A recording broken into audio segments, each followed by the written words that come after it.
Ito na nga guys, ipaprocess na natin ang ating dishwashing liquid Instakit from Fave na binili natin guys sa TikTok shop. Easy as 1, 2, 3 lang ito guys, napakadali lang i-process.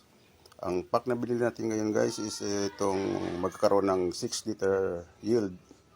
Kasi ang pack na ito guys is magka-produce ng 6 liters na dishwashing. Yes, easy as 1, 2, 3 lang ito guys kasi kailangan mo lang dilute sa tubig, tapos i-mix mo, tapos hintayin mo ng 3 hours at yun na, pwede mo na siyang gamitin. Look at that guys, hanggang 18 liters kit ang makukuha mo nito guys, kung depende sa choice mo. Meron namang 3 liters lang, 6 liters, 18 liters. Itong kit natin guys is for 6 liters kit ito guys. So sa pack niya guys, pagdating niya is meron siyang